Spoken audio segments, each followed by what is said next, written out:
The letter arrived on an ordinary Tuesday, tucked between a pizza flyer and my cell phone bill. No return address, just my name in careful cursive that reminded me of my adoptive father Walter's handwriting. My heart did a little stutter step when I saw it. My name is June, and until that moment, I thought I had my life figured out. My husband Rhett was 6 months into his year-long assignment in Singapore. Our video calls and texts keeping our connection alive across the time zones. I had my routine, morning runs, my work as a graphic designer, weekly dinners with my adoptive mother Mabel. Everything neat and organized, just the way I liked it. But that letter changed everything. I made coffee first, a small ritual to steady my nerves. The envelope felt heavy, expensive. Inside, I found 2 items: a yellowed newspaper clipping from 25 years ago and a handwritten note on cream-colored stationery. Dear Miss Juniper Hayes, now Callahan. It began. You don't know me, but I knew your parents. The truth about their estate and your inheritance has been hidden from you. If you want to know more, meet me at the Riverside Cafe this Friday at 2 p.m. Come alone. The newspaper clipping showed a familiar headline, one I'd seen before in old scrapbooks. Local couple dies in house fire. Infant daughter survives. My parents' tragedy, condensed into 12 column inches. I called Red immediately, not caring that it was 3 a.m. in Singapore. Hey, love. His voice was thick with sleep. Everything okay? I got this weird letter. I described its contents, trying to keep my voice steady. Should I go? Sounds sketchy, he said, more alert now. Could be a scam. But they knew my maiden name. And about my parents. That information isn't exactly secret, June. Remember that identity theft seminar I dragged you to? I touched the newspaper clipping, its edges soft with age. This feels different. Then go, but be smart about it. Meet in public, tell someone where you're going. Maybe ask Mabel to sit at another table. I hesitated. I haven't told Mabel yet. Why not? I don't know. Something feels off. Ever since Sera moved back home, Mabel's been different. More distant. The prodigal daughter returns. Rhett's tone carried a hint of warning. Just be careful, okay? I wish I was there. Me too. I glanced at our wedding photo on the desk, missing his steady presence beside me. After hanging up, I called my office and took Friday afternoon off. Then I did what I always do when I'm anxious. I cleaned. While organizing my desk drawer, I found the letter Walter had given me before he passed away 6 months ago. Open this when you need guidance, he'd said. I'd been too grief-stricken to read it then, and somehow never found the right moment after. Now, holding the mysterious letter about my parents in one hand and Walter's unopened envelope in the other, I felt caught between past and present, between the family I lost and the one that chose me. My phone buzzed with a text from Sera. Mother's asking about Friday dinner. You're still coming, right? She's been so lonely since Daddy died. The guilt trip was classic Sera, subtle but effective. I started typing, of course, but stopped. For the first time in my life, I had something more important than maintaining family harmony. Can't make it this week, I replied. Work deadline. 3 dots appeared immediately, then disappeared. Then, that's disappointing. Mother will be crushed. I put the phone face down, Walter's words echoing in my mind. Family isn't just about blood, Junebug. It's about truth.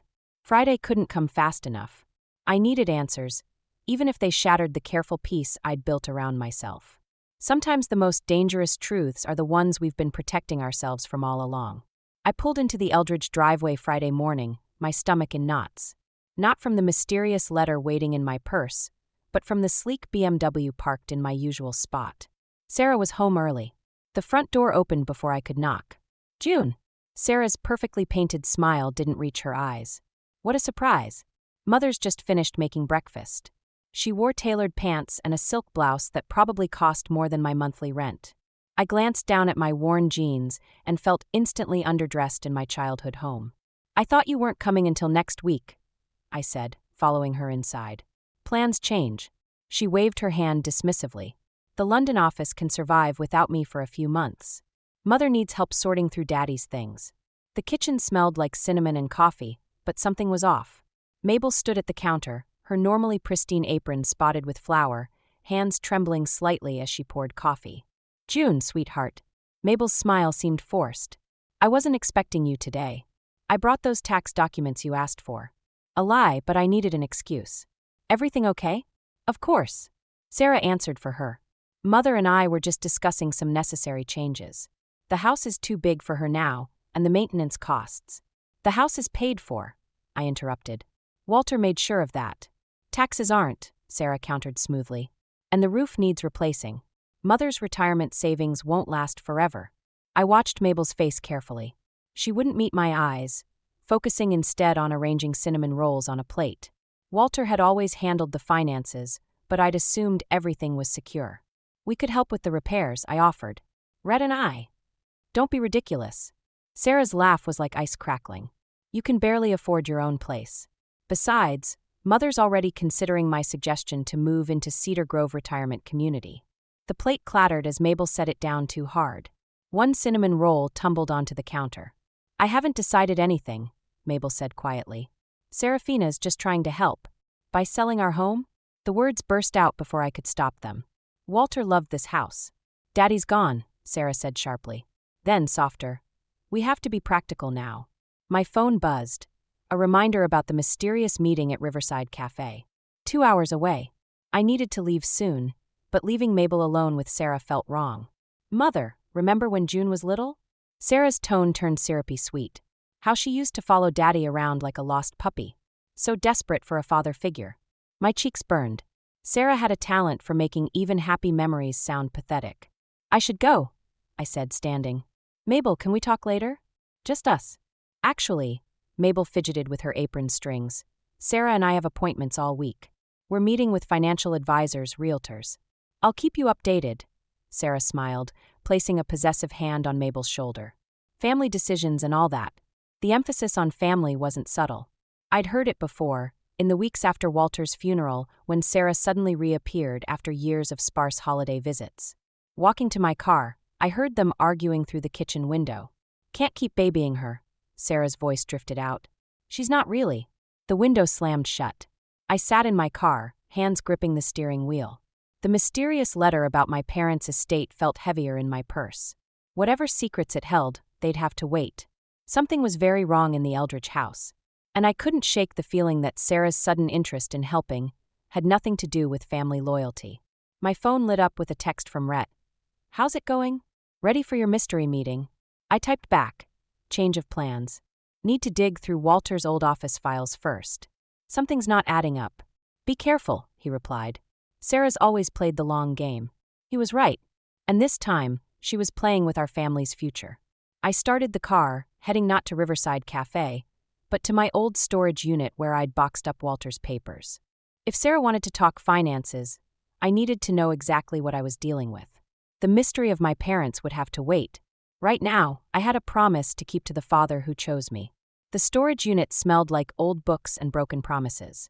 I'd been digging through Walter's files for hours, my phone forgotten in the car, when I found the first letter. It was tucked inside a folder marked Family Matters, Private, written in Walter's careful hand 6 months before his death. Dearest Mabel, it began. I know about the loans. I found the papers Sera convinced you to sign. Whatever she's told you, selling the house won't fix this. My hands shook as I read further. According to Walter's letter, Mabel had taken out multiple loans against the house, all co-signed by Sera. The amounts were staggering. But why? The Eldridges had always lived comfortably, if not extravagantly.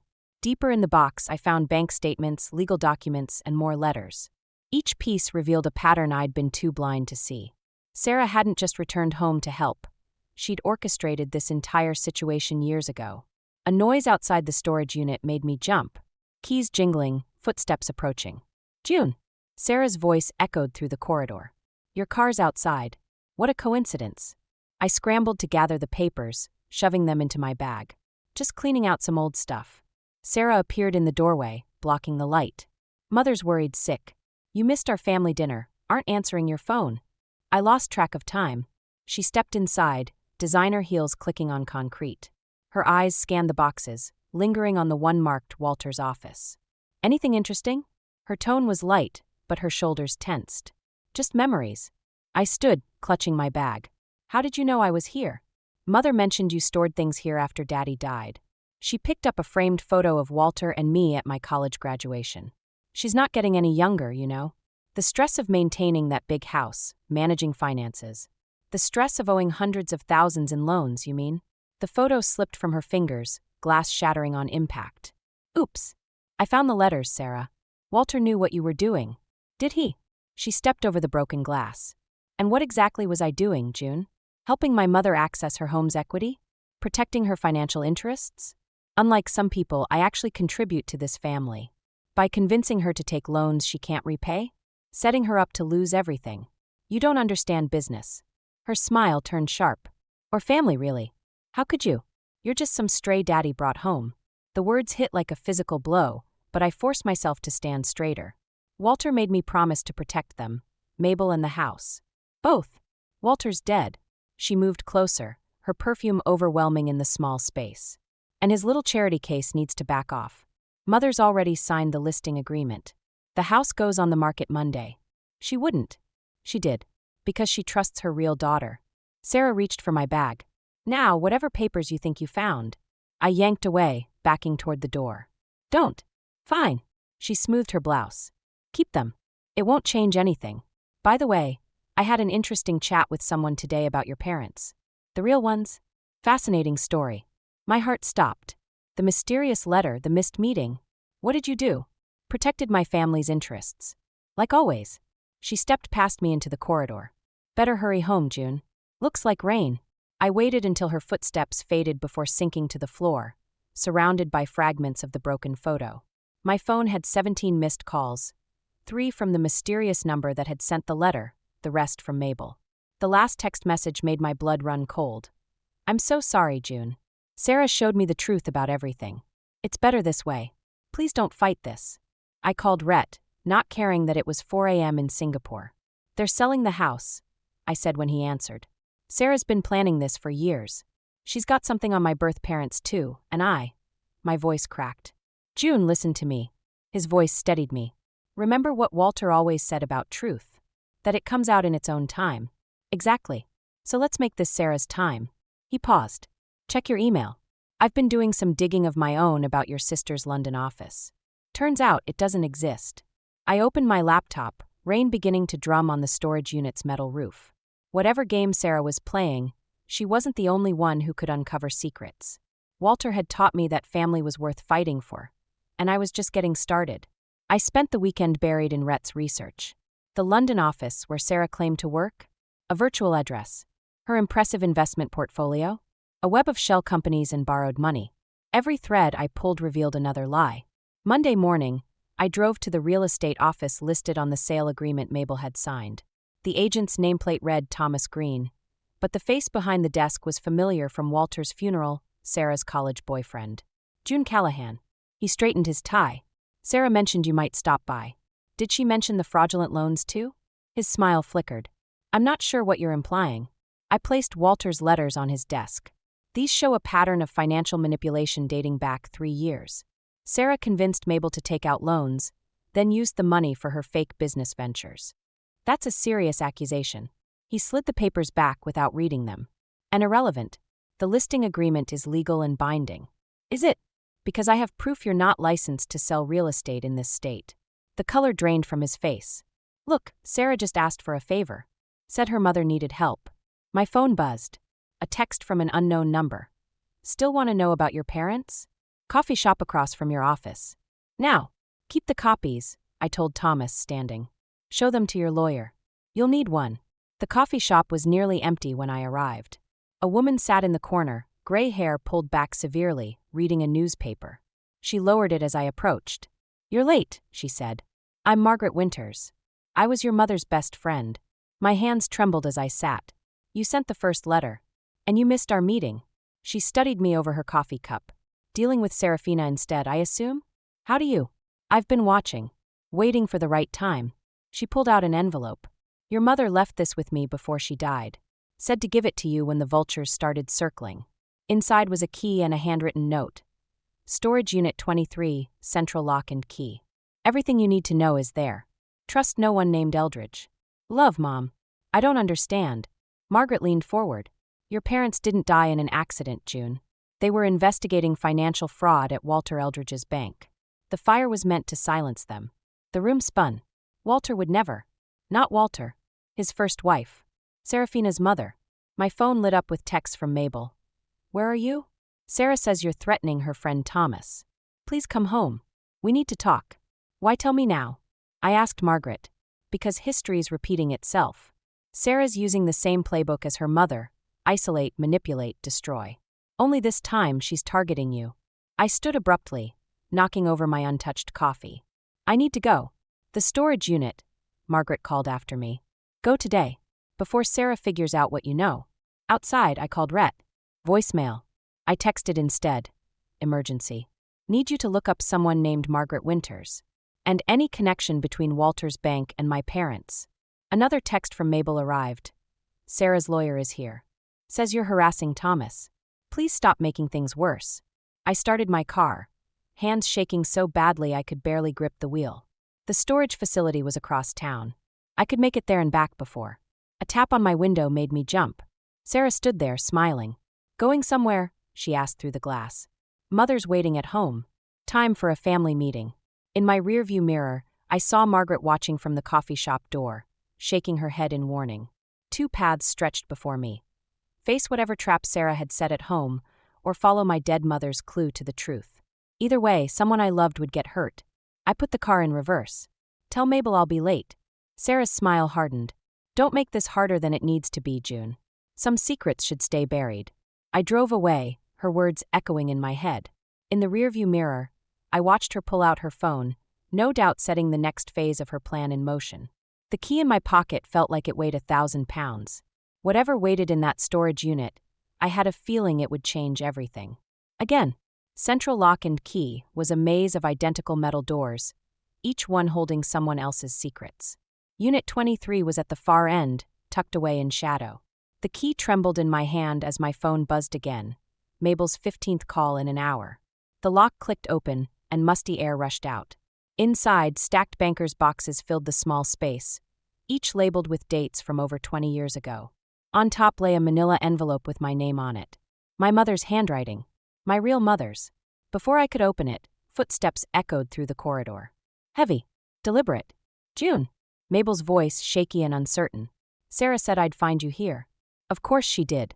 I shoved the envelope into my bag and stepped out, pulling the door almost shut behind me. Mabel looked smaller somehow, wrapped in the cardigan Walter had given her last Christmas. What are you doing here? I could ask you the same thing. Sera's worried about you. These accusations about Thomas, the loans. She wrung her hands. She says you're having some kind of breakdown. Did she tell you about the fake real estate license? The shell companies. Stop it. Mabel's voice cracked. Just stop. I know you're hurting since Walter died, but this vendetta against your sister. She's not my sister. The words came out sharper than intended. And she's stealing everything you have. She's protecting me. The house is too expensive, too much work. The retirement community will be better. I pulled out Walter's letters. Read these. Please. They explain everything. Mabel backed away. Sera warned me you'd try this. Said you'd use Walter's memory to manipulate me. Manipulate you? Like she's doing. She's my daughter. And what am I? The silence stretched between us like a chasm. In it, I heard everything Mabel couldn't say. My phone lit up with a text from Rhett. Margaret Winters checks out. Former investigative reporter. Your parents were her sources on major banking fraud story. Never published. Fire happened night before Expose was supposed to run. Another set of footsteps approached. Sera appeared behind Mabel, Thomas trailing behind her. Family reunion? Sera's smile was razor-sharp. How convenient. We can all discuss the restraining order together. Restraining order? My voice sounded distant, hollow. Thomas stepped forward, legal papers in hand. You've been harassing my client and interfering with legitimate business dealings. This order prevents you from contacting Mrs. Eldridge or entering her property. Her property? I looked at Mabel. Mom, please. Don't call me that.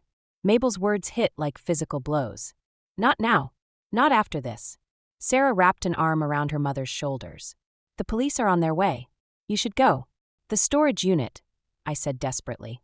Did you know about it? About what really happened to my parents. Something flickered in Mabel's eyes.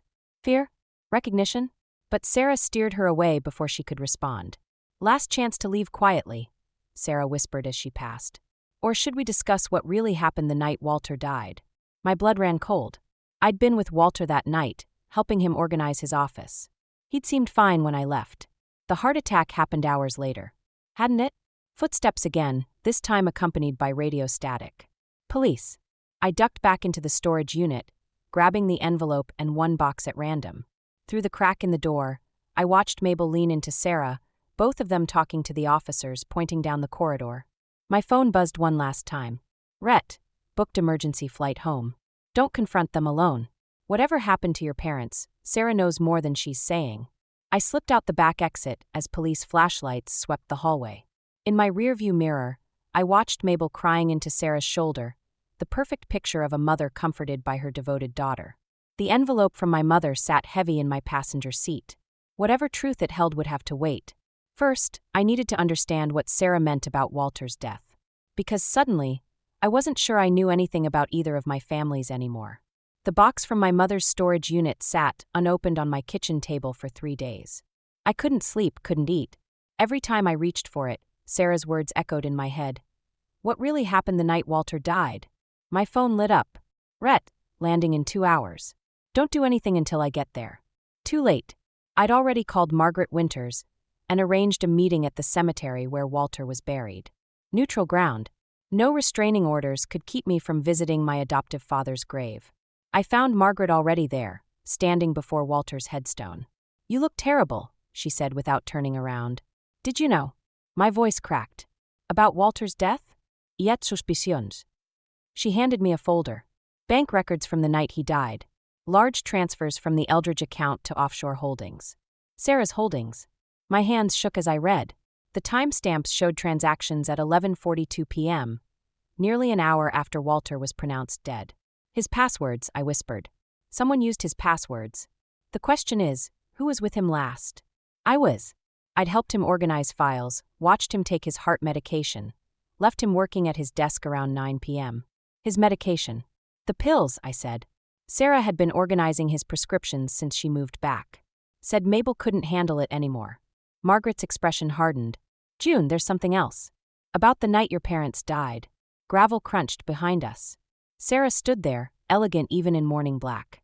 Having a nice chat about old times? Her smile didn't reach her eyes. Margaret. Still chasing conspiracy theories after all these years? Still covering up murders? Margaret shot back. Careful. Sera's voice turned silky. Accusations like that could be dangerous. Just ask June's parents. I have proof, I said. About Walter's accounts, the fraudulent transfers. You have nothing. Sera stepped closer. Just like your parents had nothing. Theories, suspicions, but no proof. Want to know why? Because Daddy Dearest destroyed it all. Walter would never. To protect his precious adopted daughter? He burned everything the night your parents died. Their evidence, their files, everything that could have implicated the bank. And Mother's first husband, my father, took the fall instead. My world tilted. That's not possible. Why do you think they took you in? Guilt? Love? She laughed. Insurance. As long as they had you, your parents' other copies of evidence would stay buried. Walter's one decent act was keeping you away from the truth. You're lying. Am I? Check the box you stole. Mother's been looking for it for years. I opened the folder Margaret had given me. Behind the bank records was a photo. Walter, 20 years younger, feeding papers into a fire. In the background, barely visible, my parents' house already beginning to burn. He loved me, I whispered. He used you. Like I used him. Sera's mask finally cracked, showing raw hatred. He chose you over his own family, protecting you while I was sent away to boarding school. But now, she pulled out her phone. Now I have everything. The house, Mother's trust, and proof of your breaking and entering at the storage facility. The police are very interested in that security footage. Sirens wailed in the distance. Margaret grabbed my arm. June, run. I'll hold them off. But, your husband's flight lands soon. Go. And June. She pressed a key into my hand. Storage Unit 17. What your mother really left for you. I ran, Sera's laughter following me through the headstones. My phone buzzed with a text from an unknown number. Like mother, like daughter. Running away when things get hot. The sirens grew closer. I had maybe an hour before they found me. An hour to choose. Run to Rhett and leave everything behind, or face what waited in Storage Unit 17. Behind me, I heard Sera talking to the police, playing the grieving daughter standing at her father's grave. She'd won. She had everything. Almost everything. I started my car, the key to Unit 17 burning in my pocket. Whatever truth waited there, I owed it to both my families, birth and chosen, to find it. Even if it destroyed what little I had left. Storage Unit 17 was already open when I arrived. Inside, Mabel stood holding a thick manila envelope, her hands trembling. "I knew you'd come here," she said quietly. "After the cemetery." Police sirens wailed in the distance. I had minutes, maybe less. "How long have you known?" I asked. "About Walter? About my parents. Since the beginning." She held out the envelope. "These belong to your mother. The real evidence she gathered about the bank fraud. Walter didn't burn everything that night." Footsteps echoed through the corridor. Sera's voice carried, speaking to someone. "Down here, officer. She's unstable, possibly dangerous." "Take it," Mabel urged. "Quick." I grabbed the envelope, but Mabel didn't let go. Our eyes met. "Why now?" I whispered. "Because I watched Sera kill Walter." Tears streaked her face. She switched his heart medication. I saw her do it, but I was too afraid to stop her. Too afraid to lose another child. "Mother." Sera appeared in the doorway, 2 police officers behind her. "Step away from her. She's not well. Tell them." I pleaded with Mabel. "Tell them the truth." Mabel's grip on the envelope loosened. She turned to face her daughter, shoulders straightening. "I choose truth," she began. A gunshot cracked through the air. Mabel crumpled. Behind Sera, Thomas stood holding a pistol, his hands shaking. The police officers, not real officers, I realized too late, moved to block the exit. "Really, Mother?" Sera sighed. "After everything I did to protect our family? You're not protecting anyone," I said, backing away. "You're just like your father, destroying lives to hide your crimes." My father was weak. He confessed, went to prison. I learned from his mistakes. She reached for the envelope. "Hand it over, June. End this. Like you ended Walter's life. He was going to tell you everything. 20 years we kept you close, kept you quiet without even knowing it. Then his guilt got the better of him." She laughed bitterly. "He actually thought you'd choose him over the truth." Movement caught my eye. A shadow in the corridor. "You're wrong," I said, stalling. "Walter chose truth in the end, just like Mabel did. And look where it got them." Sera nodded to Thomas. "No more games." Thomas raised the gun again. "Drop it." Rhett's voice boomed through the corridor. He emerged from the shadows, Margaret Winters beside him, both holding badges. "FBI. Hands where we can see them." Real police officers flooded the storage unit. Thomas dropped the gun. Sera's fake officers tried to run, but were quickly caught. "You." Sera stared at me in disbelief. "You knew." "I called Rhett the moment Margaret told me about Unit 17. The FBI's been building a case against you for months. They just needed proof of how far you'd go." Mabel stirred, groaning. The bullet had grazed her shoulder. As medics rushed in, she grabbed my hand. "I'm sorry," she whispered, "for not being stronger sooner. You were strong when it mattered most." Sera fought the handcuffs, screaming about lawyers and family loyalty. But her mask had finally cracked completely, revealing the desperate, angry child who'd never gotten over being sent away. Rhett pulled me close as they led her out. "You okay?" I watched Mabel being helped onto a stretcher, the envelope of evidence safe in an FBI evidence bag. In it lay the truth about both my families, the ones I'd lost and the ones I'd found. "No," I answered honestly. "But I will be." "June," Mabel called weakly. "Walter left something else for you. In his study, behind the painting of the lake house. He said you'd know what to do with it when the time came." I thought of Walter's last night, organizing files, taking pills that would kill him. Had he known then how it would end? Had he left one final truth to find? "Let's go home," Rhett said softly. "But first, we had one more secret to uncover. One more choice between truth and family. This time I knew which I'd choose." 6 months after Sera's arrest, I stood in Walter's study for the last time. The painting of the lake house hung crooked on the wall, just as we'd left it after finding his final gift. A USB drive containing 20 years of carefully documented evidence against both Sera and her father. "That's the last box," Rhett said, setting down a cardboard container labeled photos. "Movers will be here tomorrow for the furniture." Mabel had decided to sell the house after all, but on her own terms. She'd chosen a small cottage near our new place instead of Sera's retirement community. Baby steps toward rebuilding trust. "Found something?" Rhett asked as I lifted the painting. Behind it was a small envelope I'd missed before, my name written in Walter's shaky hand. Inside was a single photograph, Walter and me at the lake house, both laughing as I tried to bait a fishing hook. On the back, he'd written, "Family is a choice we make every day. Choose wisdom over vengeance. Choose love over fear. Choose truth always." "He knew," I said softly. All those years he knew everything. And he chose you. Rhett squeezed my shoulder. Every day. The doorbell rang. Mabel stood on the porch, arms still in a sling, holding a familiar manila envelope. The FBI returned your mother's evidence, she said. I thought, maybe you'd want to read it together? I hesitated. The truth about my parents' murder had helped convict Sera and her father, but there were still parts of that night I wasn't sure I wanted to know. Actually, I said, I have something to show you first. I led her to the study, showed her the photograph and Walter's message. Oh, June. Her good hand trembled as she touched the image. He loved that lake house. Said it was the only place where titles didn't matter, daughter, stepdaughter, adopted. Just family. That's why I bought it. She looked up sharply. What? The lake house. Rhett and I closed on it last week. I pulled out the keys. It needs work, but we thought maybe you'd like to help. Make new memories. Tears spilled down her cheeks. After everything I did, everything I let happen. Family is a choice we make every day, I quoted. Sometimes we choose wrong. Sometimes we get second chances. Mabel's hand found mine, squeezed tight. Sera's sentencing is next week, she said quietly. I know. I'm testifying against her. Her voice cracked. A mother shouldn't have to. But truth matters more than blood. Walter taught me that, in the end. Through the study window, I could see Margaret Winters pulling up in her car. She'd been helping us sort through the remaining evidence, turning years of secrets into a book that would tell both families' stories. Ready? Rhett asked, holding up my mother's envelope. I looked around the study one last time.